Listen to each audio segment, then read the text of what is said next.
Good evening and welcome to the month of February for our Detroit Lake City Council meeting. Would you please rise and join me in saying the Pledge of Allegiance? I pledge allegiance to the flag of the United States of America and to the republic for which it stands, one nation, under God, indivisible, with liberty and justice for all.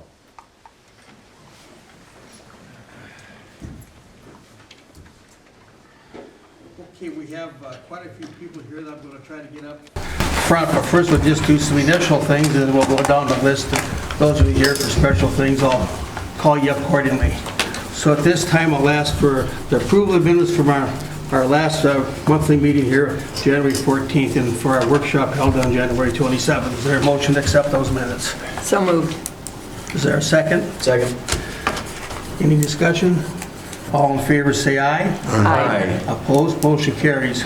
We have the consent agenda. All items with an asterisk are considered to be routine by the city council and be enacted in one motion. There will be no separate discussion on these items unless a council member or citizen so requests, in which event that item will be removed from the general order of business and considered separately in its normal sequence on the agenda. Is there any items removed from the consent agenda?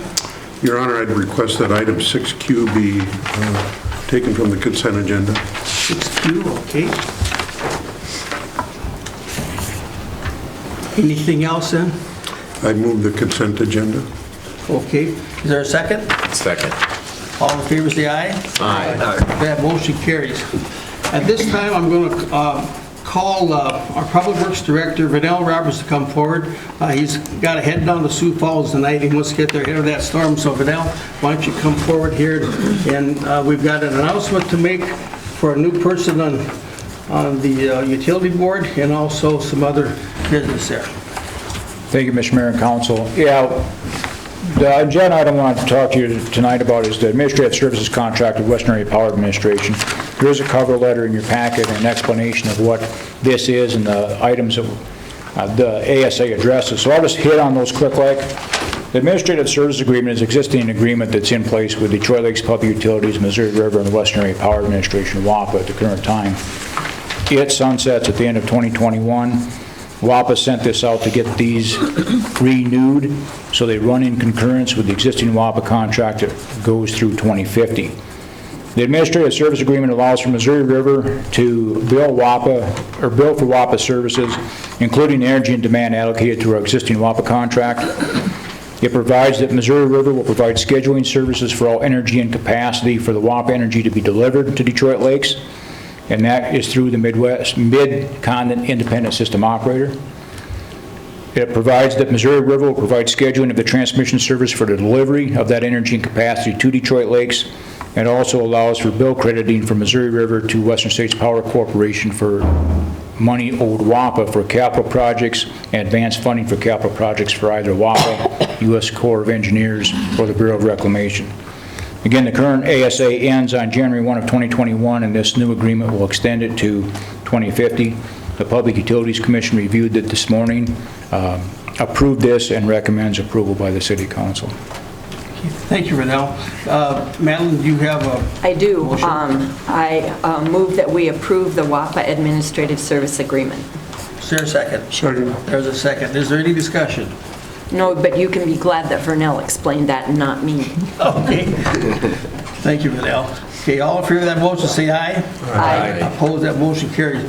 Also, Vanell, maybe you want to come back up the podium again. I know we've made a decision for Gary Nansen is retiring here on February 28th, and he served 3 terms, and we have a replacement, and you want to tell us who that replacement is for recommendations? I sure can, yes. I believe Mayor Brink is recommending that Helen Foltz be appointed to the Public Utilities Commission for her first 3-year term, and that would be starting on March 1st, if you all concur with that appointment.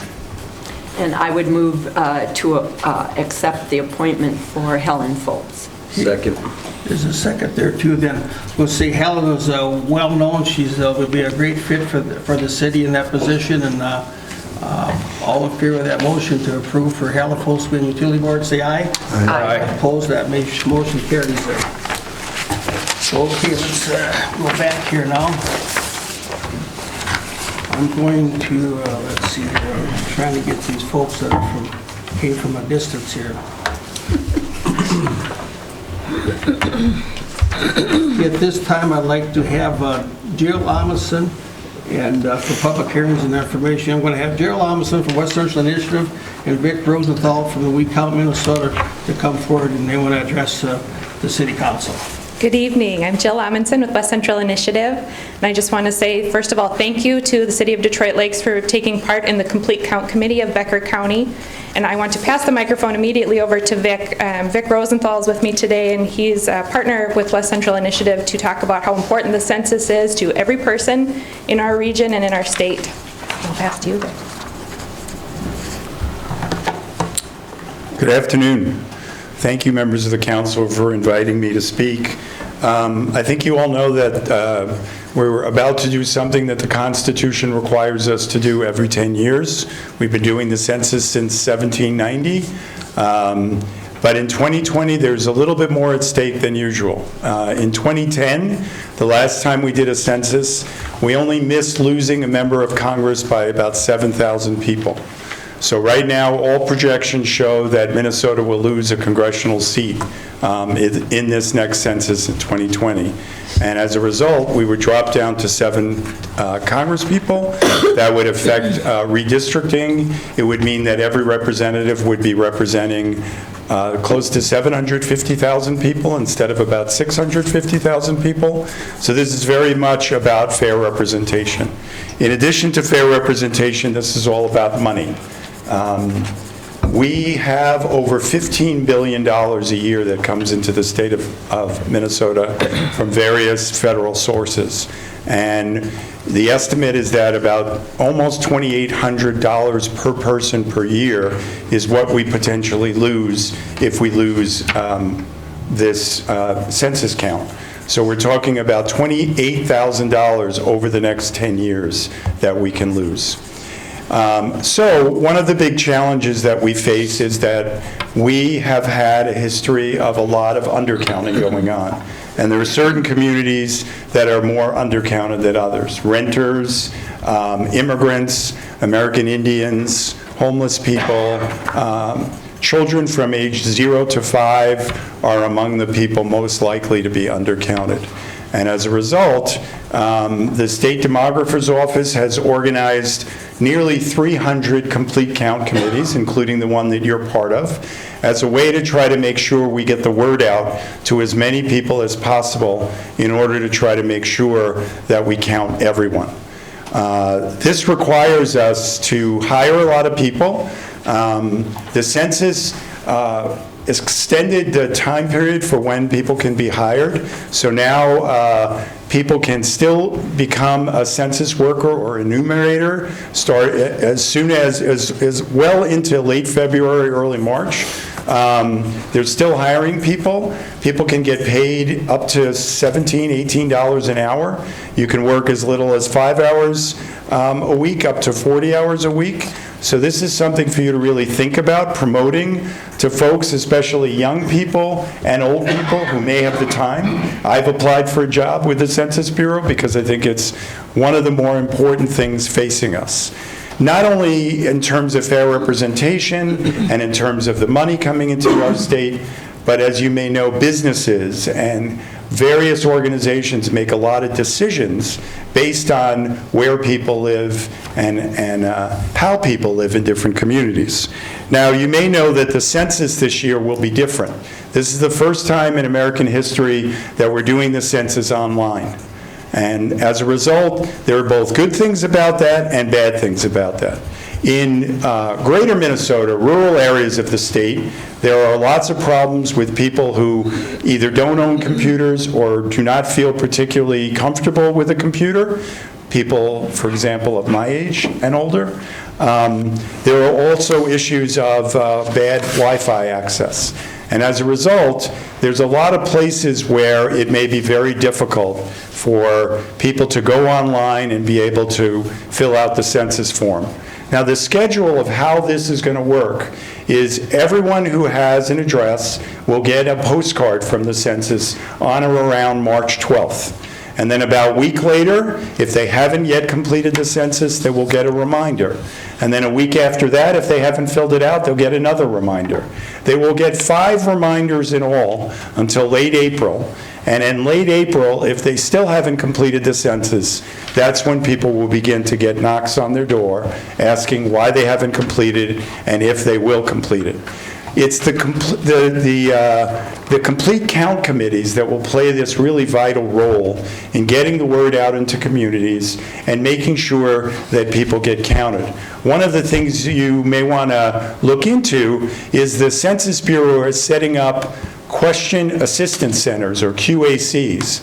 And the purpose of these QACs is to provide a place where people who are not able to get online or don't know how to use a computer, it's a place they can go where they can get assistance from somebody who will help them go online and fill out the census.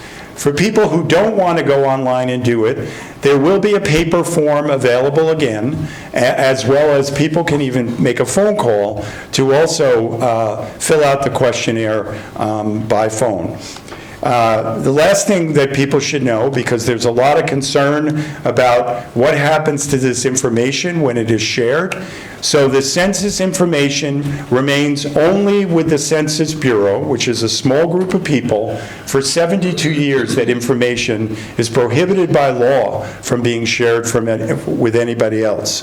So again, one of the most important things we need to do is make people understand that this is their civic duty, this is something that they really must do, and every community in the state of Minnesota is at stake. We estimate that somewhere around 80% of everyone will fill out the census based on the first few reminders they get. But that leaves 20% that won't, which will be somewhere in the neighborhood of 1 million or more Minnesotans that will have to be reminded or have their door knocked. But out of that million, we only have to make sure we count somewhere between 50 and 70,000 of those people to make sure we have enough people counted so we don't lose a congressional seat and we don't lose the money we need. So I'm hoping I brought some flyers that you're welcome to have to share with others. I hope you'll get the word out, work together with the other complete count committees in the community, and I hope we'll make this work so we can retain the 8 congressional seats that we currently have. I'll take any questions if there are any. So, Vic, if somebody wants to come and talk to somebody on the census, do you have an office that's located in the courthouse then? Is that correct? Or? Well, what's going to be set up is these question assistance centers. So the libraries will have them. Jill, you're probably aware of where some of them will be in this region. So these will be available throughout the state where people can go to get help to fill out the questionnaire and complete the census. Okay, thank you. Any other questions? If not, thank you very much, Vic, for the information, and Jill, thank you from West Central Initiative. Thank you. Appreciate your help tonight. Thank you. Let's move on. Let's see, I'm going to call on Tom Goulon to come up and introduce our next 2 guests.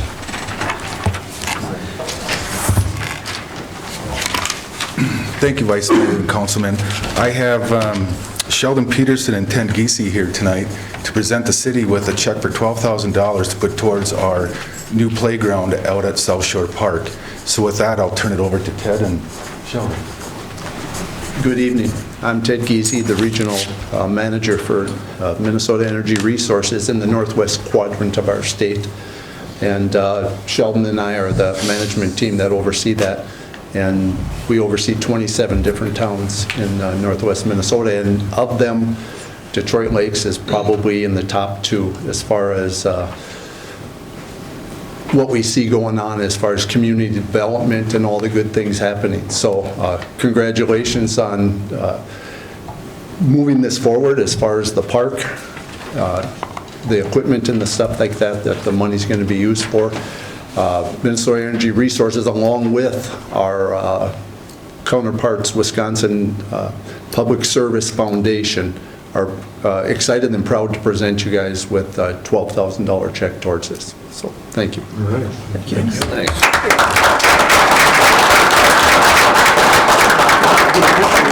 I they've already taken the pictures already. But now, Bruce, we have a resolution to accept that money now, so it's for item 6B. Do they? Well, great. Thanks, guys. Yeah, the Public Works Committee unanimously, surprisingly, urges us for a resolution to accept the $12,000 grant for the South Shore Park playground equipment from Minnesota Energy Resources, and again, we thank them for that. So I so move. Is there a second? You got a second. All in favor, say aye. Aye. And that motion carries, and I hope you save some of that money for the north side of town. Thank you for coming. Thank you.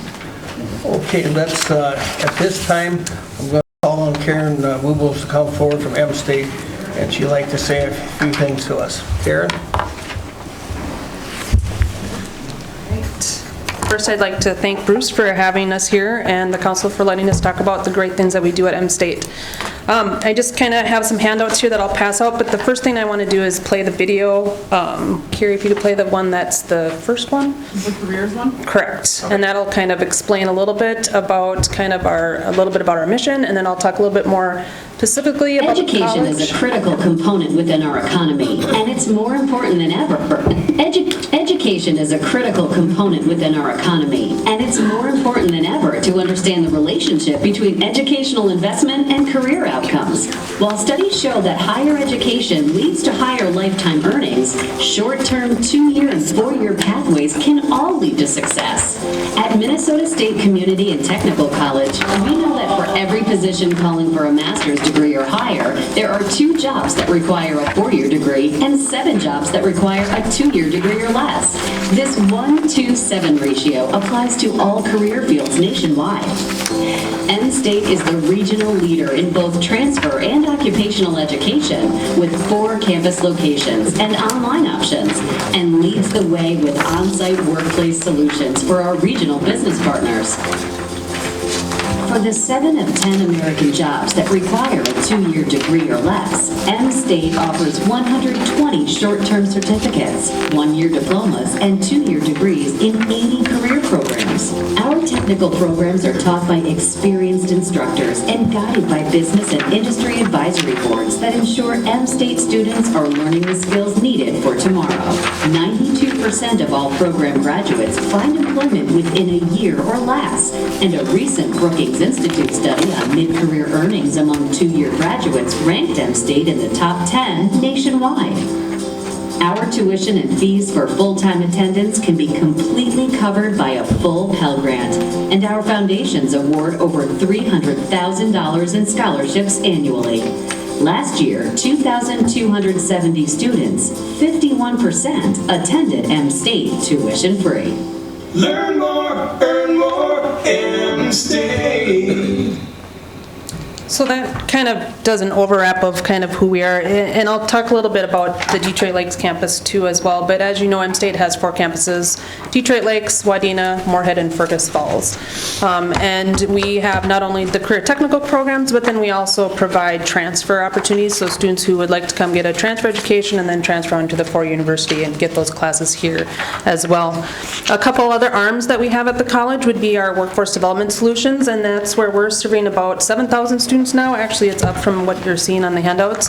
And that's where we're going into actual places of employment and providing training right there on the spot. And we're tailoring that to whatever the business or industry is needing at that moment, and that is usually non-credit based. So you have your credit based, which you're used to, and then you have your non-credit based.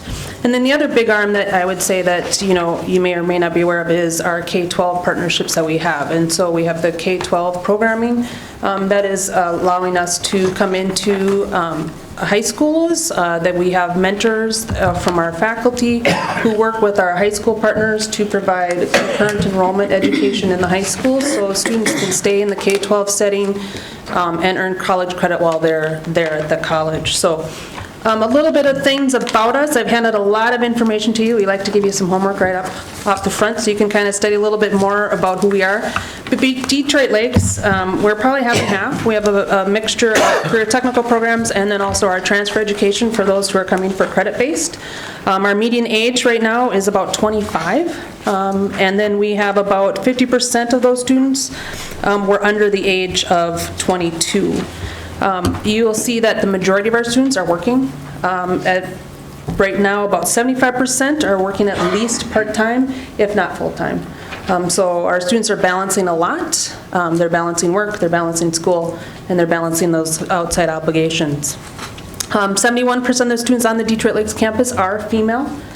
And you can see, if you look at the handout, this is the Detroit Lakes campus. You know, we have a variety of students. We have some that are coming in non-degree seeking. A very small piece of that chunk is non-degree seeking. Half are transfer, half are regular, and then the small pie that I talked about are our concurrent or high school students.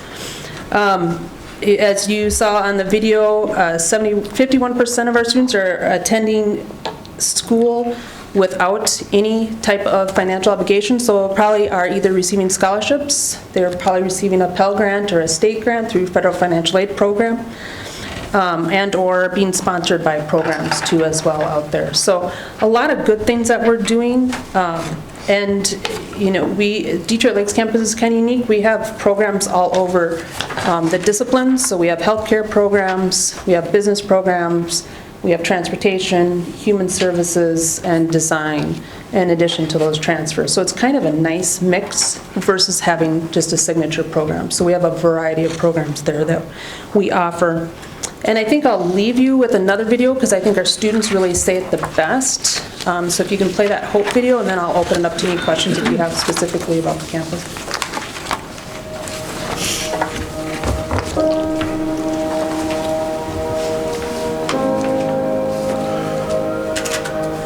I've never made any better decision than this, so I'm very proud of that. It made more possibilities available for my family. It's given me the confidence to keep going because I'm starting a new major in January. It changed my life tremendously. I'm the first guy to actually graduate in my immediate family of my brothers. It actually transformed my person into being a lifelong learner. And it really invigorated me into being a person who focuses on giving back and lifting others.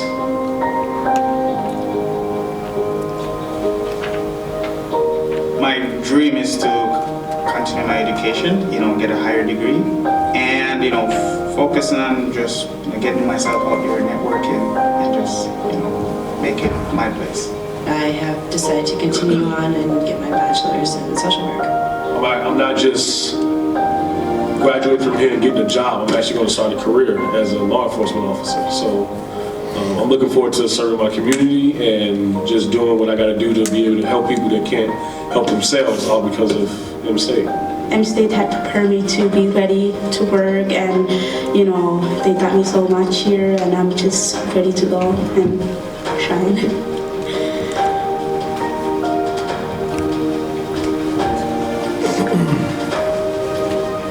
I started out at 19, now I'm 34. In between those times, I didn't want to continue. Whenever I didn't do so well in the class I had to retake it, I didn't want to keep going. They just keep pushing you and telling you that you can do it. They'll try to set the example for you and give you extra help even when you kind of don't even want to be there for yourself. They were very helpful, and they were very approachable, and they were really friendly in helping me to achieve my dreams at M-State, and helping providing me with the leadership skills and teamwork and communication skills to help me achieve those dreams.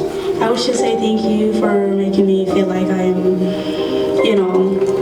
perfect, and for helping me, always being there for me, and even for certain things that I don't get or I need more help with, willing to help me and find that time for me and helping me succeed. M-State brings hope to the local area where I'm from, and a wide variety, because what they offer is really great, and they give everyone a chance. Despite your age, where you're from, your ethnicity, it helped because they bring diversity and they make you feel welcome. It made me realize what I'm capable of, that we're very capable of much more than we give ourselves credit for. So hope for me is just stay positive, stick with it, and you'll get where you're going. I am hope. I am hope. I am hope. I am hope. I am hope. I am hope.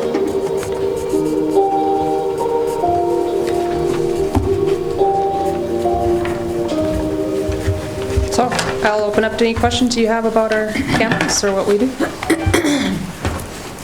Well, Karen, what I'd like to say is, we're very fortunate here in Detroit Lakes to have M State. And before any student looking at going to school for the first time or going back to school, before they leave town, they should be checking out M State because it's a great school and it's very reasonable and you live right at home. And we're very, very fortunate to have it, and I hope more people take more use of that. Great, thanks, Ryan. Bruce? Yeah, you said a lot of what I was going to say, so it was great. Karen, thank you You bet. for coming. And I don't know that everybody probably understands, we talked about the workforce issues in communities, and M State's been real receptive to coordinating, working with businesses on that, so appreciate that. And then I would probably also add, besides all the things you mentioned, Ron, is the economic impact that this school has on our community. We talk a lot about what businesses have in the community, but you guys certainly bring a lot of that to this committee also. So. Yes, and I would invite anyone who isn't, you're familiar with who we are and what we do in the doors because of what's going on tonight with the meatball supper and other events and meetings and things that happen there. But I would encourage you to come, stop, come tour us, sit in classes, talk with our faculty, talk to our students, because I really think that's how you can get to know who we are a little bit more so, because I think we are a good kept secret in the community, and we'd like for that to, keep expanding and provide more opportunities in any way that we can partner, whether it's through workforce development or through credit-based or with K-12s, that's what we're here for and we're looking to do, so. Okay, thank you very much. Thank you. Keep up the good work, Karen. Thanks. And by the way, Bruce, it's on the north side. I thought I might do that. Okay, let's move on to item 7A. We have two guests, Stu Homburg and Peter Jacobson. They would like to tell us a little bit about the LCC, but first I'll call on Madeline to go on item 7A and B then. 7A is consideration to accepting the Detroit Lakes Community and Cultural Center's annual financial statements and the independent accountant's audit for the year ending August 31st, 2019. The Finance Committee reviewed that audit this afternoon, and we move to accept that. Second. There's a second then. Okay, Peter, what would you like to say anything before we vote on this? Yeah, just good afternoon. Thanks for having us. Here with my predecessor, Stu, and now colleague who stayed on to help in a part-time basis, helping with our finances, our finance director. And as you know, I'm new to my position, so I'm beginning my third month as the CEO of the DLCCC. I'm learning a lot every day, getting a chance to talk to lots of members, and it's great to hear our members and their stories. Getting an opportunity to engage in dialogue with businesses, with schools, with other nonprofits, asking the question, how can the community center help you better serve your customers, your patients, your students? How can the community center help you be a better employer? So it's great. It's a great opportunity. As you guys know, what we have in this community is like no other. Having the cultural center along with fitness and aquatics and recreation all together creates really remarkable opportunities. Your community center is very busy, so the number of people that are coming through the door every day continues to go up. It's up about 4% this year. About 650 people check in at the community center every day on the fitness aquatic side. Same thing on the theater side. Our activity's up about 6% this year. We've added some new things in this last fiscal year, a couple that have been very successful. One is making the community center open 24/7. That's been very well utilized by our members and much appreciated. Also added a very active program for seniors in our community called Engage. that has really made a big difference for many people. If I had to list probably one of our bigger challenges is, like a lot of other organizations, is continuing to have the access to capital that we're going to need to keep our facilities and our equipment as current and up to date as we can. So we're thankful to have Natalie serving on our board now and appreciate the support from the city. Okay, thank you, Peter. Before we take a vote, I want to say a special thank you. Stand up, Stu. Stu's been operational manager over there for how many years now? Well, 19. Okay, 19 years. He's done a great job, and he stepped down, and I think we should give him a big applause. He's done a great job over there.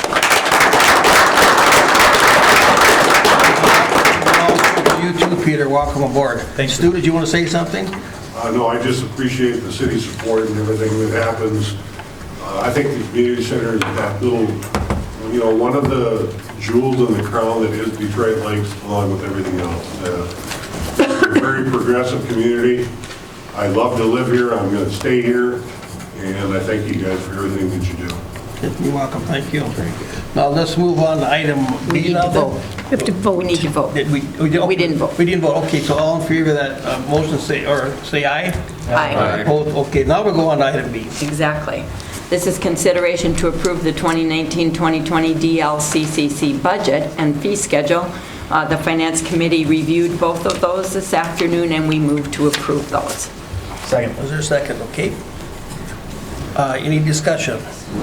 If not, all in favor of accepting the DLCC budget and fee schedule, say aye. Aye. Opposed? That motion carries. Now I'm going to ask Sam Rufer to come forward. And have Madeline read item 7C in regards to our golf course. This is consideration to approving the 2020 budget and fee schedule for the Detroit Country Club. The Finance Committee visited with Sam this afternoon, reviewed the budget and the fee schedule, and we move to accept those. Second.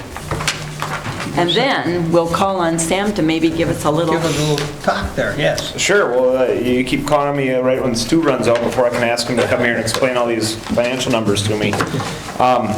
But thank you for having me today. It's nice to be here telling you about money that we hope to make this year as opposed to asking you for money, which has been something we've been proud of over the years. The budget recap that we provided in your materials shows that we've ended the year in the black the last 4 years. That's not easy in the golf industry these days, and especially in city-owned golf facilities, usually getting heavily subsidized from their municipalities as opposed to being able to operate in the black. And we certainly do everything we can to keep it that way. The 2020 budget, always kind of look optimistically with regards to weather and things going wrong throughout the season, and hoping if that doesn't happen, we'd finish with a net operating revenue of about $140,000. But the realities of the weather and the business, so it probably will be less than that, but we try to budget to give us enough cushion to make it through those times. You also have in your materials the rate sheet and the season pass rate sheet. Those are created in mind to keep us competitive with other local and regional golf facilities, but also provide options that are low enough to make our courses accessible to anyone who wants to, and especially focused on the youth golf. So that's kind of what we've tried to do. We appreciate your support. We appreciate you letting us run the course for you. And if there's any questions, I'd be happy to answer them. Any questions? If none, all in favor of the motion, say aye. Aye. Opposed? That motion carries. Let's go back, let's see here. Let's go back to, we're going to have to adjourn our regular meeting for a public hearing for item 4C, public hearing to receive public comments on the business of Division Street and utility improvements. So, John, you want to? Sure. Thank you, Mayor and Council.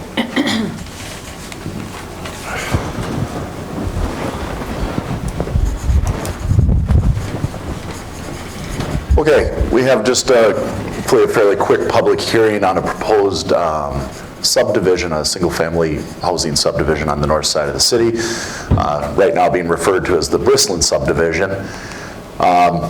Purpose of our meeting tonight, we're required, whenever we may use special assessments to help finance a project, we're required to hold a public hearing concerning the project. So I'll go over the proposed improvements, some of the project costs, the estimated assessments, and then there'll be an opportunity for some question and comments. Real quickly on the background of the project, the developers petitioned the city for street and utility improvements to an area of property, again, that's located on the corner of County Road 131 as it heads towards Floyd Lake. This right now, this hearing and this project that we're looking at is the first phase of about a 12-acre subdivision that's being planned. The preliminary plat contains about 43 lots, both single-family and twin-home lots, and this first phase will be about 14 lots or so. We've completed a preliminary engineering report, and the council accepted that in January. As far as existing infrastructure, there is no existing infrastructure in the subdivision itself. What we have up there is sewer and water that was installed in 2018 along the south side of the subdivision on County Road 131. And this infrastructure can service at least a large portion of the proposed subdivision. As far as proposed improvements, from sanitary sewer standpoint, we'd be extending sewer from 131 to the north into the subdivision.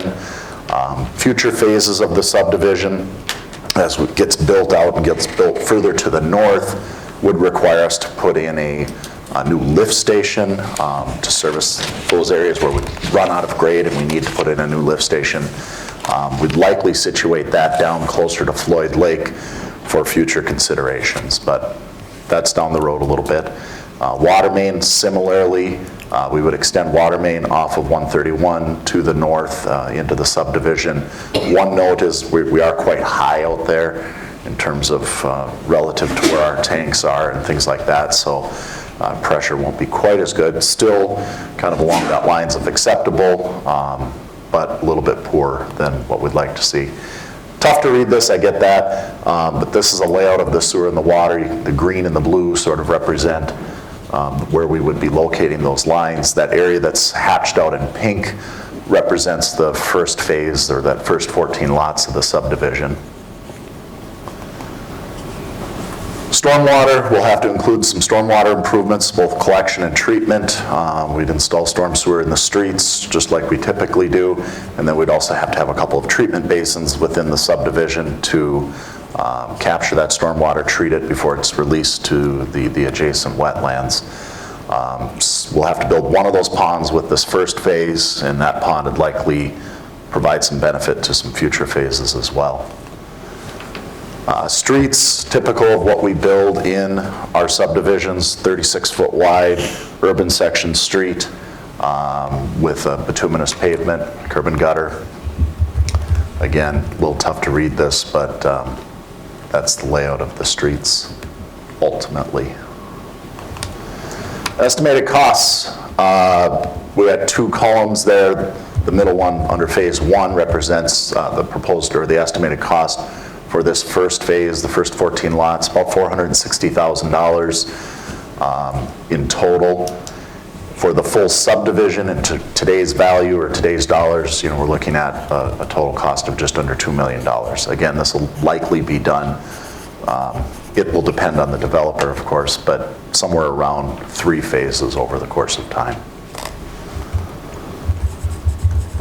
Proposed financing, or at least one option. The developer is still contemplating how they're going to finance this project, but assuming that the city is involved in the financing, it'd be funded by the city and then special assessments to the benefited properties, in which case those properties are those lots that are within the subdivision being developed as part of the project. We'd allocate those costs in accordance with the city's current assessment policy. Quick rundown of that is nearly 100% of the costs are assessed to the benefiting properties. The only exception to that is the stormwater, where the city does pick up 50% of the stormwater costs, and then the remaining 50% is assessed. So when you apply that to those numbers, this is how it shakes out. Out of that $460,000 estimate, the city would be contributing about $64,000 towards the stormwater costs. The balance, just under $400,000, would be assessed to the properties.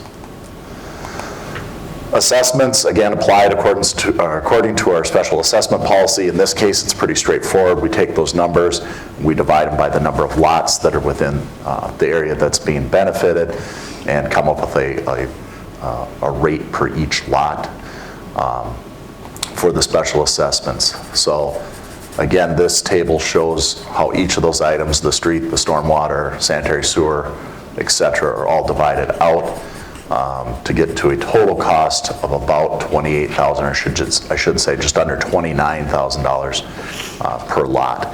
That figure includes a postponed assessment that was applied to the property as part of the County Road 131 project, or actually was the Highway 59 project. When we put the lift station in on Highway 59, we had a number of deferred or postponed assessments, properties that were outside the city.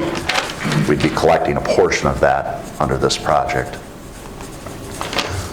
As far as terms go, the developer has to prepay 25% of the assessable cost prior to us beginning the design, assuming the development's under 20 lots, which it is.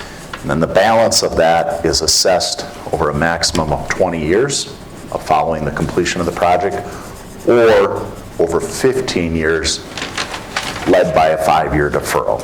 So they can go to a 15-year term, and we'll defer those assessments for 5 years if they want to work on trying to sell those lots for a little bit before having to have those assessments applied.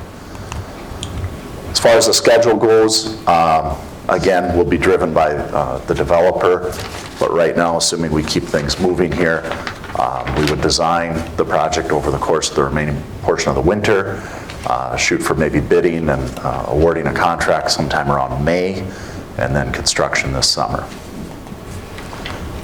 That's it, Mr. Mayor. Okay, is there any questions from the audience in regards to this? The developer, Jason Brislin, is here. Any questions you'd like to ask, or? No, sir, but I would like to just make a statement that, when we talk about affordable housing or, reasonable housing, $29,000 is what we start just on assessments, just what utility to the lot. And just for conversation, but no, we're happy with the support we're getting. Okay, thank you. Would anybody else have any questions or comments on this project? If not, we'll close the public hearing. Mr. Vice Mayor? Yes. One question for Mr. Pratt. With looking at putting utilities and services in there, will this be going off Tower Road, or is this going to be coming in through 131? Well, or aren't we that far along? No, we are. It's a point of confusion for many people. Tower Road doesn't actually extend there. 131 comes from 59 to the intersection of Stony Road, and then turns and goes to the north. So 131 actually wraps this property on the south and then on the east side. Make sense? Yes. So most people just refer to it as. So will the services be accessed from the south side? South side. Okay. Yes. Thank you. Yep. Any other discussion then? If not, Bruce? Your Honor, the Public Works Committee reviewed this with our city engineer yesterday. So we want to move to approve a resolution ordering the project improvements and authorizing the Apex engineer to prepare plans and specs contingent on a preliminary plat approval and a development agreement. And I so move. Is there a second? There's a second. Any discussion? Okay, this motion is for consideration of approving the resolution ordering the project improvements and authorizing the Apex Engineering Group to prepare plans and specifications. All in favor of that motion, say aye. Aye. Opposed? That motion carries. And let's see what else we have here. But thank you for investing in Detroit Lakes. Yeah, thank you very much for that. Let's go to item on the community development. Let's go to item 5C. We have Dave Reese here. And let's talk on that, number 5C. I can do that, Your Honor. So item 5C is an amendment to the ordinance 461 relative to definitions, which is pretty vague, but what we're trying to do here is there's a prohibition on building garages, story buildings on empty lots. If you're going to have a garage or storage building, it needs to be, there has to be a residence on the lot. So what's been happening is there's been instances where people have wanted to build buildings with very minimal living space, but in a lot of storage space, up to 90% storage in some instances. So, which are referred to as houses, and I might do that to be brief. Anyway, so what this amendment is trying to do is to get a handle on that so that there isn't a way to circumvent the existing prohibition on standalone storage garages by defining that a accessory, if you look at the ordinance, the guts of it is at, or the amendment, the guts of it are at Section 2, Subdivision 1 in your packet. So the idea is to define an accessory structure or facility as attached to or part of a principal residence and shall not exceed 900 square feet or 35% of the total floor area of the entire structure, whichever is greater. So you could have a house with 900 square foot garage if you wanted, in any case, bigger if your house is bigger, and you could end up with 35% of that as garage. However, there would be an absolute maximum of 1,400 square feet under the ordinance as written. So yesterday at the CDC meeting, we did meet on this and decided that we needed to tweak that up a little bit to 1,500 square feet maximum, which would give you a 3-stall garage with a little bit of area for a workspace, maybe about another half a stall. And that seemed to make sense. So with all that as explanation of what we're trying to do and what the tweak is, or it'd also be a tweak to Subdivision 2, Section 2, Subdivision 85 of this ordinance, where it carries on the definition of garage private. It says here again up to a maximum of 1,400 square feet, so the CDC would want to go up to 1,500 square feet. So, prior to questions and discussion, I'd like to get a motion on the table, but I wanted everybody to understand what this is trying to do. So, I'm going to move that we adopt the amendment to ordinance number 461 as it's in your packets, with the addition that under Section 2, Subdivision 85, the maximum be up to 1,500 square feet, and under Section 2, Subdivision 1, again, the maximum be up to 1,500 square feet. And that's the motion. Second. There's more second. Okay, we do have Dave Neeson here, and Dave, would you like to make comments on that? Yes, I would. Mayor and Council, thank you for allowing me this opportunity. Mr. Imholt, I will not drag this out as far as I did last night. So, you know, my major concern, and I thank you for attempting to amend what is on the floor, it actually does satisfy the situation that I am in. I just built a new house last year. My square footage on my garage is roughly 1,500 square feet. By keeping that at 1,400 square feet, and I'll stop for a second and ask when I finish my comment here if whether the mayor would ask the city attorney to quantify or argue what I'm about to say. So I built my house. By bringing it up to 1,500 square feet, it does satisfy me. I stay in a conforming use. If it would be less than that, I would be of a non-conforming use. I did talk to a couple individuals today that the 1,500 square feet doesn't satisfy their situation, and it would throw them into the non-conforming. So where the non-conforming comes into play, and having spent 17 years as city planner for Perham, I feel I have a very good understanding of this. It would not allow you to basically put any addition on your property or alterations to your property. You could do general maintenance to your property without a variance. That goes so far as if, and I more than fall within the limitations of the impervious surface, but even if I wanted to put a pergola on my property, if I wanted to put a 10 by 12 garden shed on my property, being in a non-conforming status, I would have to come to the city and ask for a variance.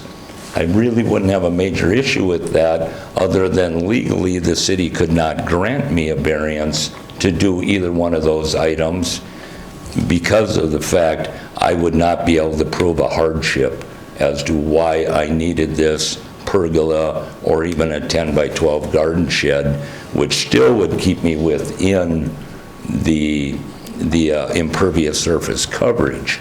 So, you know, I look to the individuals, two of them that I talked to today, and I'm sure there's many other residents out there that are going to run into issues of nonconformity if this was passed with the maximum of 1,400 square feet on an attached garage. I honestly feel that the 35% of your total building size really, from what I've done in research in the last couple of days, does not have a major impact on anyone. But that limitation of the 1,400 or 1,500 square foot can put individuals into a situation where they would not be able to alter or put an addition on their home.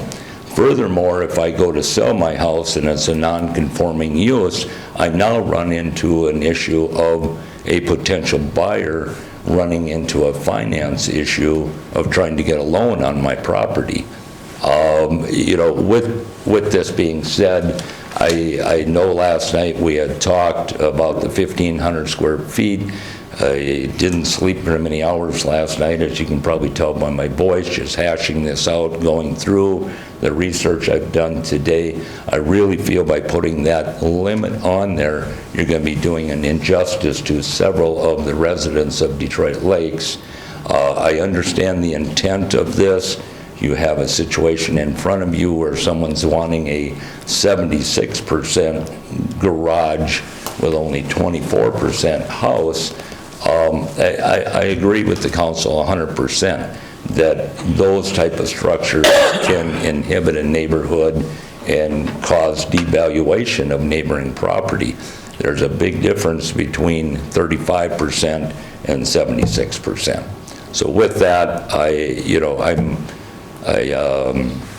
hope I've spoken to the letter of the law. I am by no means an attorney, but these are things that I lived by for 17 years. So, thank you, David. If you have questions, concerns. In regards to conforming, you see right about where we're at on this now for his house in particular. Yeah, essentially, what he's talking about, first of all, we're talking about with this change in any new construction, the new construction would simply have to comply. It would be the maximum of 1,500 square feet. If there were pre-existing construction, pre-existing dwellings out there that had a garage size that was larger than the 1,500 square feet, they would become a legal non-conforming use, which means, of course, they can continue, can maintain their home and all of that, but there is a prohibition against expansion of the legal non-conforming use. Now, again, as far as the specifics about what Mr. Nyssen talks about, I'm not certain. You know, can you put the pergola in the backyard? I think that depends upon other things. But you clearly would not be able to make an addition onto your home because it would be, and that would be an expansion of a legal non-conforming use. So, and as far as the financing, I don't know that that's true. I don't think people would have difficulty getting financing for a purchase of a house just because it's a legal non-conforming use. There are a whole lot of dwellings out there that have legal non-conforming uses. So. Okay, any other questions for Mr. Ramstad on this regards? Does this apply for only just for R1 and R2 residential? You know, if somebody wants to build one of these shop houses in a different, you know, in a commercial setting, in a commercial zoning, is that a possibility? No, I don't believe so. I don't think that's a permitted use in a commercial zone, but I guess I haven't looked at it from that perspective. I mean, Just a follow-up question on that, though. In a commercial zone, you could build a shop without having to worry about the living quarters. But what I believe Charlie and he said, though, is to think that we don't want people necessarily living in a commercial zone. So that would prohibit, that's why you would generally prohibit having living quarters there. Yeah, I think this would apply, it's a change in the definitions. So it would apply in whatever zones that those definitions are applicable to, which is presumably the residential districts and the any residential district that we have. And is this only for an attached structure to the home? So somebody that has a Foltz building in the backyard or a whole shed? As an accessory structure, yes. So, Mayor and Council, so there's a separate section that deals with detached garages, which isn't part of this ordinance change, but there's already restrictions based upon sidewall height, percentage of your rear yard that already applies to detached garages. But basically, those rules don't apply to attached garages. So basically, attached garages can meet all the same requirements of the house, so they can be taller, they can be larger, and that's really what this is trying to address. It's just those attached garages. Okay, any other question for Mr. Ramstad? So if somebody wants to build a massive house and have a massive garage, we're going to tell them no. So if somebody wants to... They would not be able to build a garage, an attached garage in excess. If they have 5 acres in town and they want to build something large, there would be no way that they could apply for a variance. Well, they can apply for a variance, but of course, as Mr. Nyson points out, the question is what would be the practical difficulty? For that reason, I'm opposed to this as presented. I mean, just to clarify, though, build your massive house, but yeah, this would limit you to a 3.5 stall garage. Why would we want to do that? I'll answer that question. Okay. You know, I heard these comments yesterday, Jay, and I'll just kind of, I'm not addressing them to you, but I heard the comment that we're over-regulating because we're limiting the size of the garage. Well, every regulation we have in the city is some type of infringement on personal people. I mean, years ago, and I wish Larry was here, he could address some of these, but years ago, people were building these sheds across the street from their house, you know, particularly on the lake, but in other places of the city too. Well, the city determined that wasn't a good public purpose, it wasn't a good use of land. And that's what I tried to point out to the committee yesterday. I'm not arguing somebody wants to have a massive house with a massive garage. I'm not trying to say you can't do that, but I'm trying to, you know, this item was brought to us by staff. There wasn't anybody, to my knowledge, on the council that brought this up. But once it came up, I've heard people say, yeah, this is a good idea because we're getting in some of these neighborhoods, you're talking about these massive homes with 5-stall garages that aren't fitting in the neighborhood. You used the example of a 5-acre lot. Well, I don't know where you're going to have a 5-acre lot in the city. There isn't one, I don't believe. But certainly, if somebody has a 5-acre lot, they're going to be able to build a big home, and they'll probably be able to have several accessory structures on there to put all their toys in there.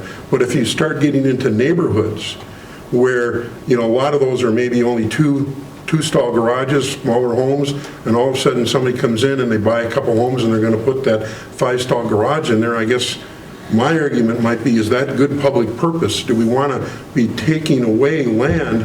You know, and I've heard other people in the council here say we need more affordable housing. Well, when you start taking lots away, like in Mr. Bristlin's development, if all of a sudden somebody's buying 4 lots in there and they're going to put up 1 house, that might be great for Mr. Brislin, but my argument might be, is that good public purpose? You know, taking away land that could be used for. So I like the idea here. When this came up, I like the idea of limiting the you know, 3.5 stall garages is, as Mr. Wenner said, and certainly if somebody has a large enough lot, they're going to still be able to build a detached garage.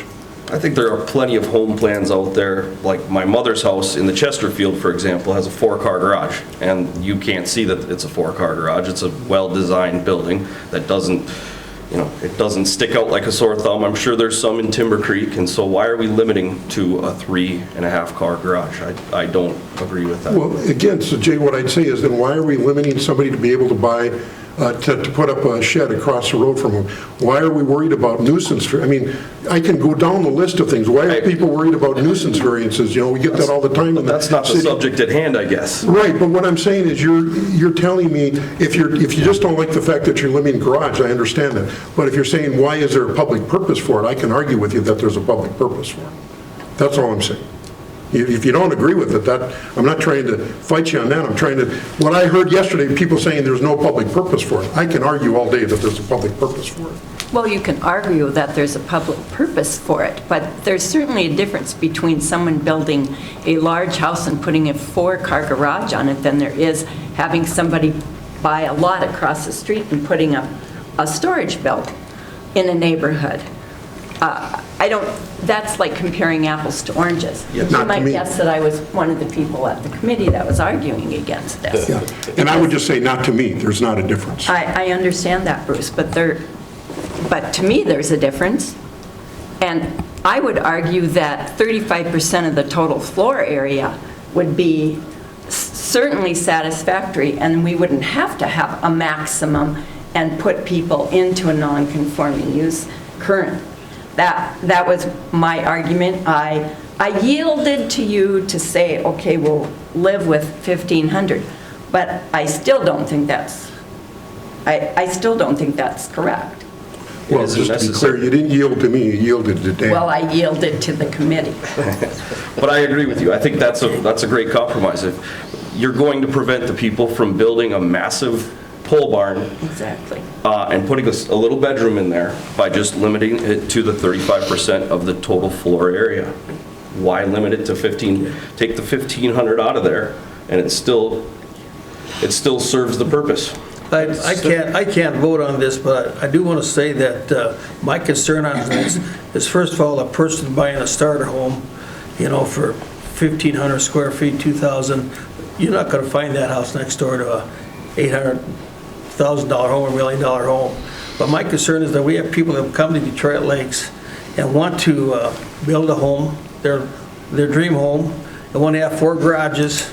I think that we might be chasing business away to some other community area, and that's a concern that I have, is that we should be able to work out an ordinance, find a spot, whatever it may be, for these larger homes, because there's going to be more and more of them. The oil money's coming in from North Dakota, and these people want to come to our area, and they want to build big homes, and I'm just concerned that we're telling these people not to come to Detroit Lakes because we've got a limitation on this, and I'm just going to leave it at that, but that is a concern of mine. We should have an area for anybody that wants to build here.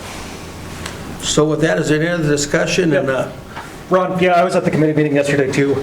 I wasn't 100% sold on the items coming out of committee. I am fully supportive of having a limitation on a house and the garage size and that ratio.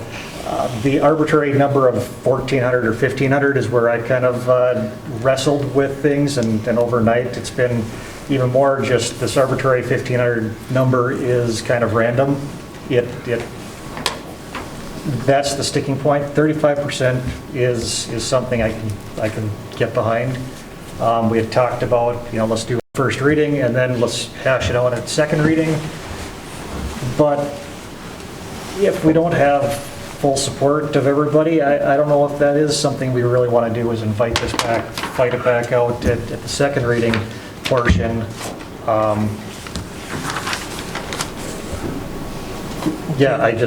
I don't think I can support 1,500 as a limitation. 35% to be good. Ron, Larry drew this up, Larry Remen, so maybe the suggestion might be is, I asked yesterday if he had relied on any prior other cities for this, so maybe the idea would be is we defer the reading tonight, get his input, and hear from him next month. We could do that, or we could just amend it and get rid of the 1,500 and just leave it at the 35% and be done with it also. No, Jason Brislin, you had a comment? Well, I did, because the 35%, we're talking bigger houses, but if I talk about a client that comes to me and wants a 1,400 square foot house with 3-car garage. 35% slab on grade is going to limit me. On the other hand, if I build him a twin home, he's easily going to fit into it because of the square footage. Am I reading that right? I think that's... And as we get elder people, they have a collector car, they have his and her car, and they want 1,400 square foot, slab on grade, heated foundation. That's what they're looking for, and that's another client. So even then, if we said 50% of impervious, would open it so that that build, and then our beautiful homes, can still have a 3-car garage and fit. So how big is the house that you're... So if I'm at 1,400 square feet, for example. The house would be 1,400. The house would be 1,400 square foot slab on grade. Okay, so then how much garage would you put on it? Well, if I'm going to do a 3-stall garage, I'm going to be at 700 square feet. So that would just, you'd take a total of, it would be, let's see, half of the, if I read this ordinance right, it would be half of the 700-foot garage would be counted as floor space. That'd be 350. Man, I'm done doing math in my head on that. But regardless of the house size, No, I mean, my example is just, regardless of the house size, you're automatically afforded that 900 square feet. So even if you build the minimum 735 square foot house, then I rest. If that's you'd still be allowed to build the minimum 900 square feet garage. So, does that make sense? Yeah, and it still does, because the 35% even works. Because what you're doing is you're not just taking the house portion itself, but the total amount. So if you're going to put a 700 square foot house on a 1,400 square, or a 700 square foot garage on a 1,400 square foot house, you get 2,100 times 35, you come up with your plus 700. You know, I need to do a clarification. That's what we were talking about yesterday, but unless I'm reading it wrong, under subdivision 2 floor area, floor area of a residence shall include 50% of the area of an attached garage and 25% of the breezeway. So wouldn't that reduce the amount of the... That section is amended to delete the following. Delete it, okay. So it wouldn't, I'm sorry. So it encompasses the total structure. You are correct, I agree. So that would help a lot. Yeah. So that's why going to 35% of the total floor area should allow what anybody will want, or most people will want. At least it does away with the minimum part. So Can we amend? Can we amend this, or does it have to be withdrawn first? You guys make a motion to amend and have that motion seconded, you vote on the amendment. Yeah, and then we vote. And then, assuming that passes, then there would be a vote on the motion as amended. I'd like to make a motion to amend it to exclude the 1,400 or 1,500 square foot section of it and just leave it at the 35% of the total floor area. I would second that. Okay, there's motion second to amend it where we do away the 1,500 square feet and go to a straight 35% figure. Is this time for question now? Vice Mayor? Yes, well, now it's time for question, yes. Discussion? This is still the first reading, correct? Yep. So we still have a second reading, because I got a lot more questions that's going to take us till midnight. So I would, as long as it's a first reading. I'm going to win. Okay. First reading. Okay, thank you, that's all I need to know, thank you, I just want clarification. Okay, is there any other discussion on the amendment now? Well, if there's that much discussion, maybe we should vote on the amendment, and then after that's up, maybe we should move to table, but we have to act on the motion first, but then we can act to table. Okay. Would appease Bruce, we get Matt's questions? We'll go ahead and do Jay's amendment. So all in favor of the amendment that Jay made, say aye. Aye. Opposed? Aye. Okay, let's show of hands here then. All in favor of Jay's amendment, raise your hand. 5, okay, so it carries then. So we're going to do that. Now we go back to the original motion here now. As amended. Yep. As amended, that we would go ahead and approve this with a 35% ratio instead of the 1,500 square feet. And all in favor of that, say aye. Aye. Opposed? Aye. So what I hear, raise your hand if you're in favor of that. take what I can get. So what I see there, it looks like the motion carries then. Thank you. Okay, thank you. Did you record my no vote? Bert? Yeah, I'm sure Thank you. you did. So that's, just be clear, First that's reading. just first reading First to reading, approve. so- first reading. We'll have a second reading next month then, Dave, so it's not over with yet. See what comes. Now, let's move on to go over to public books. We got some more people sitting out there waiting to be heard. So let's go to item 6K, Bruce. Solid waste removal. Oh, solid waste. Okay. Steve's disposal. Okay, so the Public Works looked at quotes for the 2020 solid waste removal. According to specs as laid out by city, the recommendation from Public Works is that we hire Steve Sanitation, Inc. for a yearly total of $39,186.52. I'm going to move, and then I'd like to have Tom Gulan just make a comment on that. So I move that we accept the quote from Steve Sanitation. Okay, there's a motion, there's a second, there is a second then. Okay, Tom, maybe you want to introduce your guest from Steve Sanitation too, just introduce him.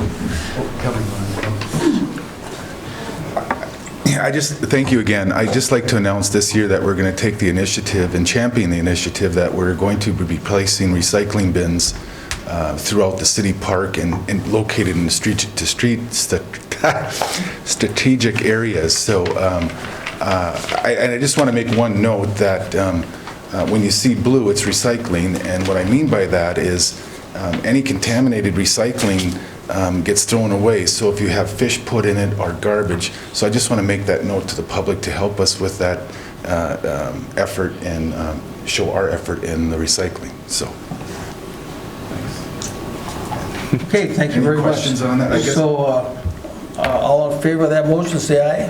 Aye. Opposed, that motion carries. Then we have one other one, and it's under finance here, and it's introduction of our new Public Works Director. Right. As we all know, we had a search for a new Public Works Director since Brad Green has retired. And at this point, we would like to introduce Sean King, and I would move that we hire him as our new Public Works Director. Second. There's a second. Any discussion? All in favor of the motion, say aye. Aye. Opposed? You're hired. Would you like to come forward? Why don't you come forward and why don't you come on up and tell us a little bit about yourself?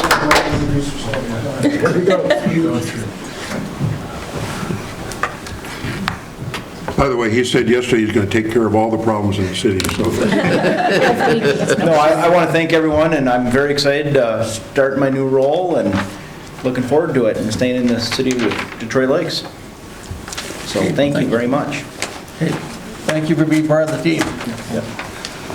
Okay, at this time, we're going to take a 5-minute television break. We'll go ahead and get the meeting back in order again. And, you know, we've called everybody up, but we've got a new face out there, Tom Bogren. Would you like to say anything tonight, Tom?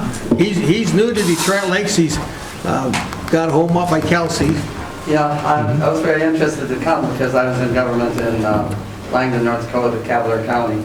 And I've met a few of you here before, and Kelsey is one in particular, and Ron, and maybe some of others. But, you know, I was glad we come down here. I enjoyed the area. I've been coming in here for a few years. I have a daughter here as well, and so I quit farming rather than retired, although I'm past the age of retirement.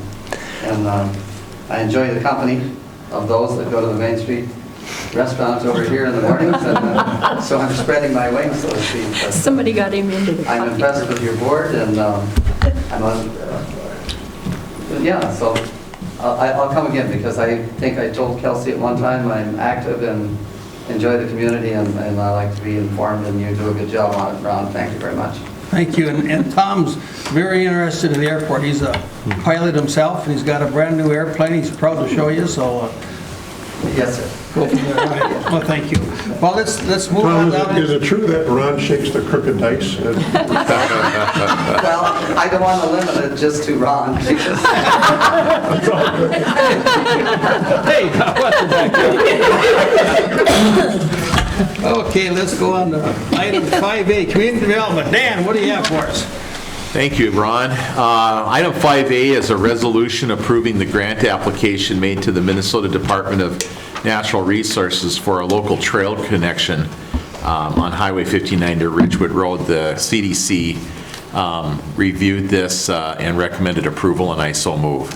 Second. Second, is there any discussion? I don't know why we would refuse a grant, but all in favor of that motion, say aye. Aye. Opposed? That motion carries.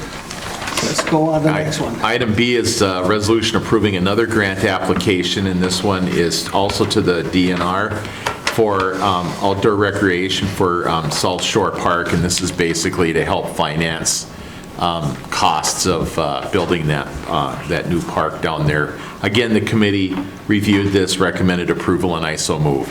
Is there a second? Second. Any discussion? More money, more grants, all in favor, say aye. Aye. Opposed? That motion carries. Let's go on to item D then, Dan. Item D is consideration to first reading of ordinance 462, amending the zoning ordinance relative to section 18 of the shoreline mitigation requirements for conforming riparian lots. And I'm going to actually ask Kelsey to explain this one. It has, again, it has to do with screening and water retention, but he knows this a lot better than I do. So Mayor and Council, this is a little bit of a clarification from what we have in the current shoreland ordinance. Again, for a riparian lot on Detroit Lake, your impervious surface coverage limitation is 25%, but you can, with a mitigation permit, go up to 30% with different mitigation measures. So this clarifies that you can increase from 25 to an extra 2% up to 27% with doing a 2-to-1 treatment for anything over 25%. And then after that, the language says between that 27% up to 30%, you have to install a natural buffer, a 15-foot natural buffer along the lot. This clarification states that you have to install the buffer and do the 2-to-1 treatment for that whole percentage over 25%, where before it kind of left out that and part, so it made it look like if you did the buffer, you'd have to do any treatment, and that really wasn't the intent. It was going to be an escalator, so you do the buffer and the treatment. And we do have to submit this to the DNR since it's a shoreland ordinance, and they've already provided conditional approval on it. So. Okay, and this is for the first reading, so Dan, do you have a motion then? I think I already made it. but- We did, yeah. okay, we had that in a second, so. Yeah. Any further discussion?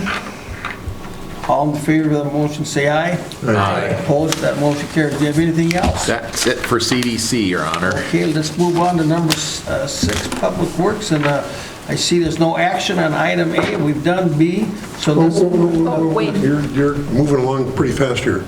I know you're trying to get the meeting over, but item A, Your Honor.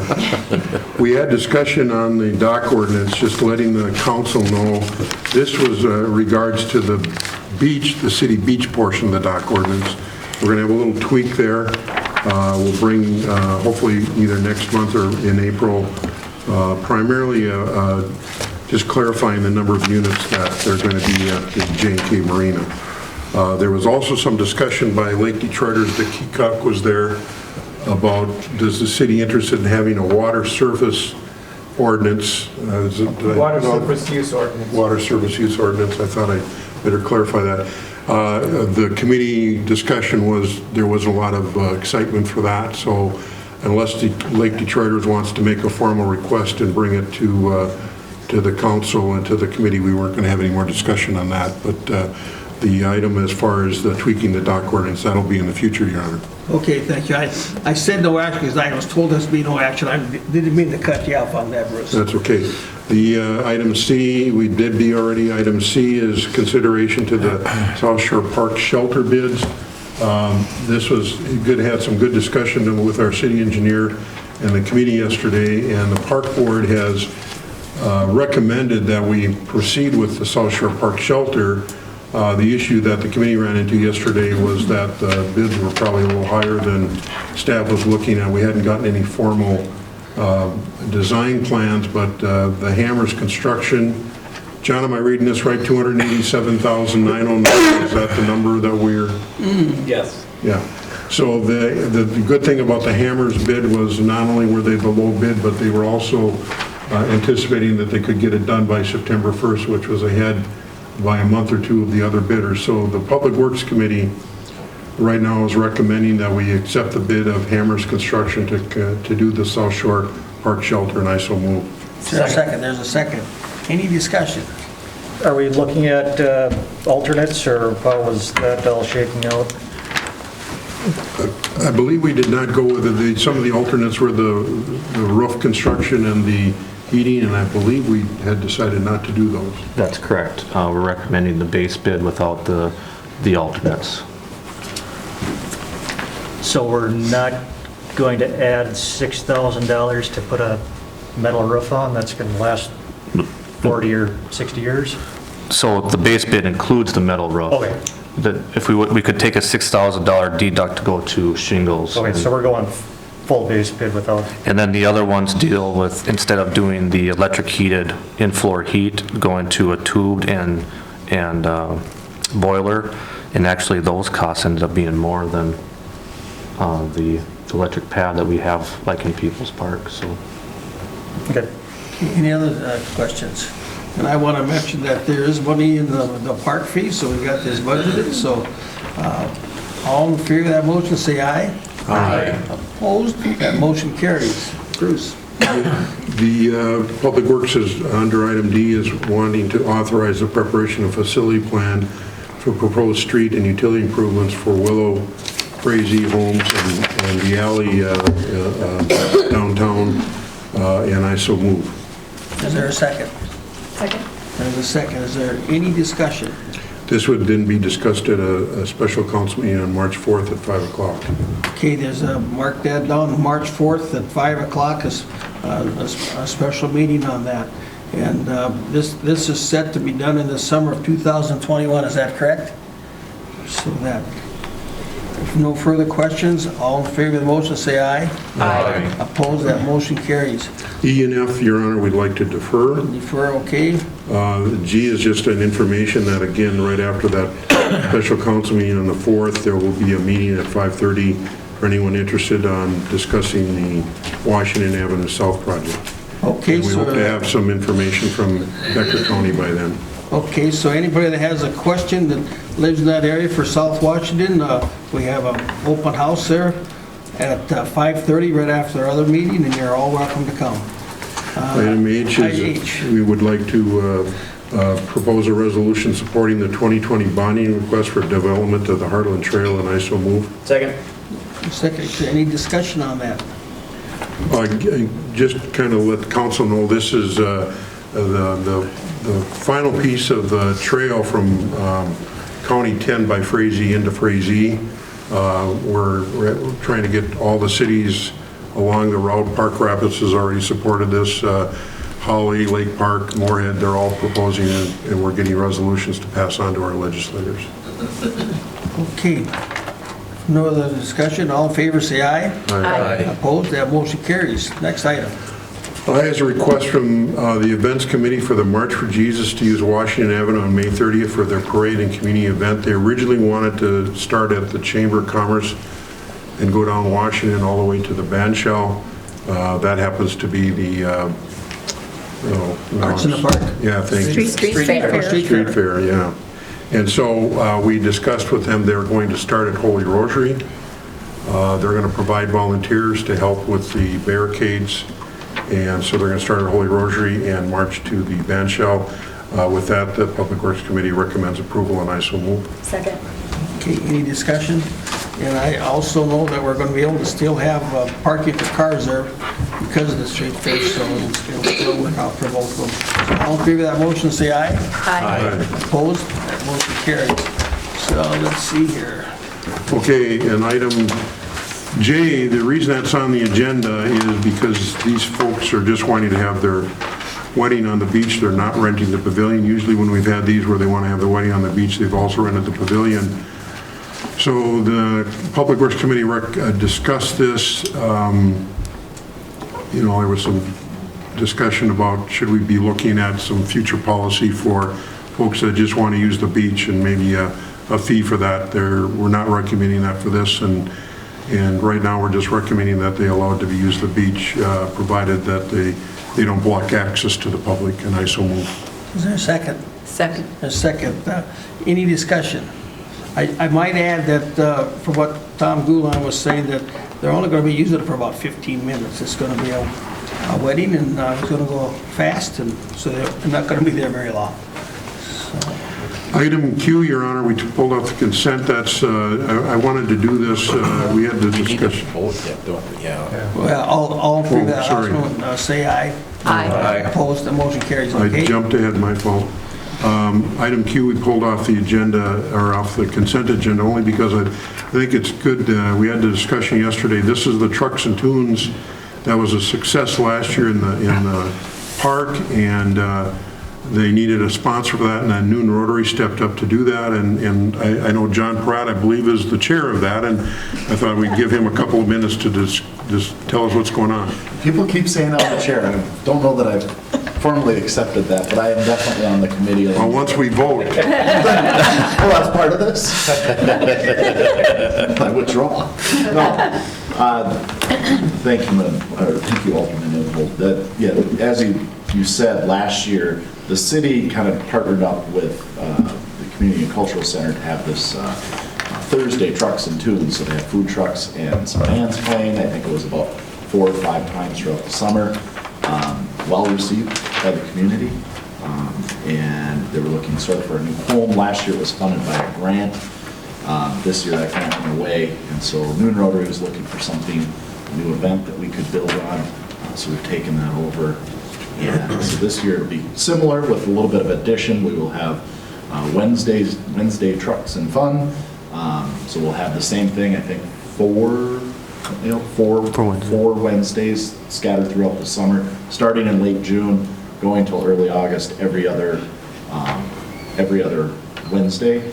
And then you'll be able to go down, listen to some music. There'll be a number of food trucks there. You'll be able to get a beverage of your choice. And then in addition to that, we're also doing Friday Food Truck Fridays. So same thing, just on Friday around noon, you can go down and there'll be a number of food trucks down there. Something different for people to enjoy. So. Okay. Any other questions for John Pratt on that project? So I do need to make a motion. Make a motion, And I make a motion that we accept the Noon Rotary use of the city park for Wednesdays and Fridays for the summer 2020, for Wednesdays, Tunes and Fun, and Food Truck Fridays. Okay, and what service club is doing that? I believe it was the Noon Rotary. Okay, yes, okay, thank you. We have a motion, is there a second? We got a second. Any further discussion? All in favor, say aye. Aye. Opposed, that motion carries. Anything else, Bruce? That's it. Okay, let's go on to finance. Looks like we've covered a lot of it here, but looks Yep, like... we have item D, consideration to a conduit agreement and resolution approving the issuance of healthcare facilities revenue bonds by the Duluth Economic Development Authority to refinance a project at Essentia Health St. Mary's. And so I'm going to call on Pam just to give us a very brief description of what this is. Back in 2010, Essentia Health St. Mary's sold $160 million worth of bonds through a program where a municipality actually issues the bonds for you. Some of the projects that those bonds financed were in the city of Detroit Lakes. The issuing city was Duluth, and when the projects are constructed or done in your town, you are known as a host city. So Detroit Lakes is a host city, and Essentia St. Mary's wants to refinance these bonds. And because of that, they have to have the approval of the city of Detroit Lakes, who is a host city, in order to proceed with that. And the city, as a host, has no legal or financial obligations under these bond agreements. The Finance Committee reviewed this afternoon, and we moved to approve that agreement and resolution. Motion approved, so there's a second. Any other further discussion? If not, all in favor of that motion, say aye. Aye. Opposed, that motion carries. Item F, consideration to approval of the compensation classification plan. As everybody here is aware, we started having the staff do a compensation classification plan to review jobs and payment for those jobs within our city. And the compensation plan has been completed, and we so move approval of that plan. A second. Second. A second. Any discussion? I have two questions. Okay. I don't know if to address them to Madeline or to Kelsey, but, so, I see here there's an ongoing maintenance agreement. Does that include, are we doing anything formal for employee evaluations, or should that be in the maintenance agreement? Is that something? So, Mayor and Council, it is not the recommendation to approve the ongoing maintenance proposal that's in the plan. So that's, I think, part of your question. Second question is, part of the implementation of the compensation plan with all union and non-union employees, we've made all the step increases contingent upon a satisfactory performance review, so those are being implemented. And is that an annual thing then, or? It depends, because our pay schedule, the first 7 steps are basically an apprenticeship schedule, is what we've had here in Detroit Lakes for a long time. So the first 7 steps are the same as what we had before. So those are every 6 months step increases. So in that case, you begin a performance review every 6 months. After you hit step 7, the remaining 5 steps are on an annual basis. So then those would be just annually. So it's not just pay those job performance also? Right, it requires that satisfactory performance review. Is there any evaluation for non-union employees? It's the same program for union and non-union employees. All right. And then, Madeline, I don't know if the committee had any discussion on this. I brought this up before and just kind of asking, because, you know, one of the things that I thought maybe might be good to do is that we have these 2 enterprise funds, the utility and the liquor store. And, you know, this is coming from my business background, so should we be providing some type of incentive to the folks that run those enterprise funds so that you provide additional comp based on some metric, you know, some ability to say, if you reach this level, you're there. If you reach this level, there's some additional comp. Was there any discussion on that? There wasn't discussion on that. Not at this finance. time, but we have had discussion on that, though. Especially at budget time, we were talking about some of that, but we never came to a conclusion on that. Mayor and Council, it's something we can look at. It gets a little complicated, again, with pay equity compliance on how that bonus is treated. You know, there are plans that are strictly performance-based compensation packages we could explore, and maybe that's something down the road, but I think this was really, the emphasis was to get these performance reviews implemented, get them part of the union contracts, at least start with this step, and maybe down the road we can look at more of a heavily performance-based compensation package, but that's not where we're at right now. Okay. Well, Randy wanted me to ask the question. Okay, we have a motion, a second, for the approval of the compensation and classification plan. Any other further discussion? If not, all in favor of the motion, say aye. Aye. Opposed, that motion carries. The next item. Item G is consideration to approve the AFSCME 3-year union contract. The Finance Committee reviewed that contract this afternoon, and we move approval. Is there a second? Second. There's a second. And the ASME, that's for the public work employees and also the liquor store employees. So all in favor of the motion, say aye. Aye. Opposed, motion carries. Next item. Consideration to approve the MPEA 3-year union contract. Once again, the Finance Committee reviewed that contract this afternoon, and we move to approve it. Is there a second? Second. We have a second. Any discussion?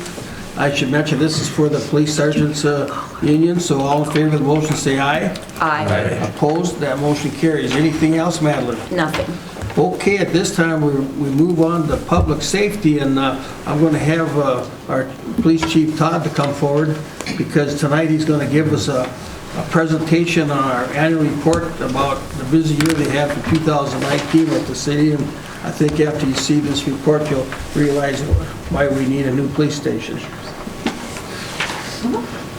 Thank you. She's all yours, chief. You want me at the microphone, I assume? Right there is good. All right. Thank you, Mr. Vice Mayor and Council. I'm not going to give you my whole annual report because that's 4 pages, and when you're last in line, I don't want to do that to you. But I'm going to visit with you about our calls for service and how they've been escalating over the past several years. So I have several charts that I'm going to show to each of you, and hopefully it'll be a little enlightening. So you can see that the first chart is the past 5 years, and these are calls for service that our officers have taken in the last 5 years. And you can see that in 2019, we were about 1,428 calls higher than we were the year before. That's important because 1,400 to 1,500 calls is about what we take on a busy month in the summer. So from the year 2018 to the year 2019, it's like we added a 13th month to the year in the number of calls that our officers took. This chart is a monthly calls for service chart for the last 3 years. So if your eyes are better than mine, you can see that the first column in each cluster is 2019. Something unusual happened in 2019, and we had higher calls in every month of the year than any previous year. That's never happened before in any of the records that I'm able to find. So you can see that this isn't an isolated pattern, this is consistent. And for the entire year of 2019, every single month of the year, we were higher than any previous year. And we're starting 2020 off the same. We had about 75 calls more in 2020 during the month of January than we did in 2019. This next call is a group of 10 cities that we use for a lot of comparisons. I know that in other areas of city government, these are some of the cities that we look at. And this chart, let's see, I'm on the right one. This chart shows calls for service for those comparable cities. So you can see Bemidji, they have an insane amount of calls, over 27,000 calls a year. Detroit Lakes comes in 4th place with the 13,596. You can see some of the other cities that have more staffing than us have significantly less calls. So you'll note that on this chart, we're in 4th place for the amount of calls for service. And as I go into the next chart, this is the number of officers that these departments have. We're actually tied for 7th place in this chart. So we're 4th in place for the number of calls we're responding to, but we're 7th in the number of officers that we have staffed. And for the public, how many police officers do we have right now? In Detroit Lakes, we have 17 sworn officers, and that includes myself. We have some investigators and a school resource officer, and then the vast majority of who everyone would be familiar with is our patrol officers, and there's 12 officers that are working patrol. Okay, this next chart that I'm showing you, this takes the total number of calls for service and it divides it by the number of officers. So it's kind of interesting to look how much is each city asking their officers to do. So you can see that we're tied with Bemidji for asking our officers to do the most every year. Again, it's total number of calls divided by total number of officers. This isn't realistic to say every officer is doing exactly this, because you have people like myself who I'm working in the office primarily, or a school resource officer is at the school, detectives are doing drug cases. It's not indicative of what each person is doing in the building, but it's reflective of how much are you asking your staff to do as a whole. And you can see that Bemidji PD and us, we're pretty much tied at right around the 800 mark, which is pretty high. And the reason that I show that to you is because the busier your officers are with this figure, the higher the figure in this formula, it indicates that you don't have a lot of discretionary or non-committed time. And those type of things are important to me as a leader, and they should be to you too as council members, because non-committed or discretionary time is where you have those good contacts between your officers and members of the community. It's a policeman stopping at the school crosswalk and visiting with the crossing guards. It's a police officer doing traffic enforcement. It's an officer stopping in at an event at the pavilion. Those are where the officers are having the time to build the bonds with the community members. So we do not want to see that number as high as we're seeing it right now. This is a 5-year historical average on that last formula that I showed you, and you can see that it's climbing. They had one down year in 2016, but overall you can see the pattern is increasing for the amount of work that you're asking each officer to do. Why don't you tell those numbers for the people at home that can't see this? I can barely see it myself, Ron, and I have my Okay, well, glasses on. I can tell you, it's in 2015, they had 752 calls. In 2016, 718, 2017, 760, 2018, 758, and then for 2019, 798 calls per officer. So I don't think there's any, there's no way for me to tell you that we are not increasing in the busyness or the calls for service in Detroit Lakes. I think the population is growing. I'm excited to see the census results, to see how many people are actually claiming the city as home. And I think the demand for police services is increasing, and it's pretty clear by these numbers. The final slide that I'm going to show you is a historical staffing level slide, and this just tells you how many sworn police officers have worked in Detroit Lakes for the past 10 years. And you can see in 2009 they were at 15, and then they had a drop to 14 for about 4 years, and now we're slowly increasing with the demands on the department. So I thank you for giving me the time to show you those things. I think they're important for all of you to know. I try to include data like that in every one of my reports. So I hope you found it informative. I have just a couple other things I'll briefly mention is we're a month into a trial on 12-hour shifts for our personnel. This was something that they had approached me and wanted, and the test has gone really well. I won't go through this whole thing, Carrie, I just wanted to touch on it. And then if you could pull up the picture that I emailed you.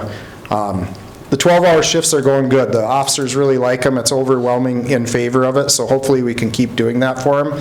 And then this project is our new squad cars. I thought I'd share with you because I'm kind of excited about it, if you can't tell. It turned out really good. Sergeant Chad Glander worked super hard on this with brush marks, and the design turned out really well. So that's all I have. Thank you. Can I get it right, that new police car, but I want to be in the front seat? Natalie is taking it home tonight, she says. So I want to be in the front seat, though. I don't want to be in the back seat. Thank you. Thank you. Good report on that. Now I'm going to turn over to Jay, and we'll go right down there to item B. First one there, Jay. Item B, we had a discussion and scheduling of public hearing for the first reading of Ordinance 460, amending City Code 607 for cigarette sales. Kelsey, will you help me on this one? Yeah, so these notices have already went out because we had to have a 30-day notice, but for the March council meeting, we got to schedule a public hearing to change our sales for tobacco from 18 to 21. Okay, and I might mention that you've probably already seen signs at the grocery store and gas stations. They've got signs up that say must be 21 years of age, so the signs are going up. We just have to comply with that. So is there a motion to go ahead? This was just a discussion, or do we have to? Do I have to have a first reading on that ordinance? No, all you're doing is just scheduling the public hearing for March. Public hearing, then, okay. So we'll schedule that public hearing then. Okay, item C, we're going to approve the fire department to apply for a FEMA Assistance to Firefighters grant program. Sounds like a great program with a lot of money in there, so hopefully we get some of it. And I so move. Second. Second, then, okay. And the fire people aren't here tonight, but I believe they got a grant it was for $49,000, and I think that buys nine sets of clothes for the firemen. So this stuff is very expensive, as they told us at our meeting that a helmet now are stamped with a date when they're made. And the warranty on that is from the date that's stamped on. You could get it brand new, but if it says it's good in 2015, that helmet can't be used after 2025. So it's important now with all the dates on this equipment. It's very expensive, so we're very fortunate to get these grants. Okay, anything else on that for right now? No, sir. We've got that, so let's go on. I don't know that we voted, Ron. Okay, let's go ahead and to apply for that FEMA grant then. Is there a motion on that? We got a second, so all three of the motion to apply for it, say aye. Aye. Opposed? Okay, motion carries. Thanks, Bruce. Let's go on to number 9, liquor and gambling. Item A is consideration to a resolution opposing the sale of beer, spirits, and wine in grocery and convenience stores. Basically, this is just to show our opposition to any legislative action in opening up the sale of strong beer or wine at a retail location, gas station, or grocery store. It is important to note that it's not just a municipal liquor store that would be affected by this, it would be all liquor stores. Small liquor stores outside in the county, I think, would have a strong interest in seeing this legislation not going through. So with that, Liquor Gambling Committee reviewed this and approve of this resolution, and I so move. Second. Second then. Any discussion? All in favor of the motion for the resolution to oppose the sale of beer and spirits and wine in grocery stores, say aye. Aye. Opposed? That motion carries. Okay. Aye. Please note. Okay. Item B is consideration to a second reading and adoption of an ordinance 459, amending City of Detroit Lakes Chapter Code 702.4 liquor licensing fees. This is to prorate liquor licenses. Second reading, that was approved last month, and I so move. Is there a second? Second. A second. Any discussion? This is for the second reading of that ordinance 459 for amending the Detroit Lake City Code Chapter 702.04 licensing fees. All in favor of the motion, say aye. Aye. Opposed? That motion carries. Anything else? I have one more item here. We have a permit for a raffle for the Find a Prairie Pheasants Forever to be held on February 21st at the Holiday Inn. It's a fairly normal process, and I so move approval of that gambling permit. Second. There's a seconding discussion. All in favor of that motion, say aye for the pheasants. Aye. Aye. Opposed? That motion carries. Okay, now let's go down, see, we got under the mayor's agenda, he has made some appointments. The term Beth Pridey of the Park Board has expired on February 28, 2020, and Ms. Pridey has served 2 3-year terms, and she's eligible to serve 1 more term, and she's agreed to do so. So I need a motion to accept for now. So moved. Is there a second? Second. Okay, all in favor, say aye. Aye. Opposed, that motion carries. Next is for the John Thorpe, he's on the Park Board also. His term expires February 28th. Mr. Thorpe completed the first of 3-year terms, and he's agreed to serve another term. So is there a motion to accept him? So move. Second. Okay, all in favor of accepting John, say aye. Aye. Opposed, that motion carries. Okay, we did item C already. The term of Dr. Eric Wilkins on the Tourism Bureau expires March 31st, 2020, and Mr. Wilkins has served 2 3-year terms. He's eligible for 1 more term, and he's so agreed so is there a motion to accept him? So moved. Is there a second? Second. All in favor, say aye. Aye. That motion carries. Okay, the next is for the Meckler County Assessors has notified the city that the Board of Review is coming up on April 28th. We have 3 people down here. We have Alderman Josephson, Erickson, Ron Zeman, and the mayor for this date. If we need a motion to accept those people to be on the Board of Review. So moved. Second. Second, so all in favor say aye. Aye. Opposed, that motion carries then. Okay, let's see here. Going down for the items not on the agenda. Kelsey, do you have anything you'd like to comment on? I don't have anything else. Okay. Anybody from the citizenship out there? Okay. Council members, Dan? Nothing, Your Honor. Jay? No, sir. Hadley? Matt? A huge thank you and congratulations to the SNICE committee for the tree in City Park, to the Ice Palace. I think that looks beautiful. Brought in a ton of folks last weekend and looking for more this weekend, so nice job. Madeline? Nothing, just a second to the Polar Fest crew also. Absolutely. Dan? Nope. Bruce? Yeah, well, I'm glad you mentioned that, and we should acknowledge Tom Coulon and his crew out there. Tom has been filling it ably here while Brad's gone and done a lot of work, and I just want to make sure we publicly recognize him too. No, that's right, and that's a big job for a lot of organizations, but the city has a big part in that, and Tom, thank you for all your hard work on that. And if there's not any other meeting, this meeting is adjourned. Thank you all for coming.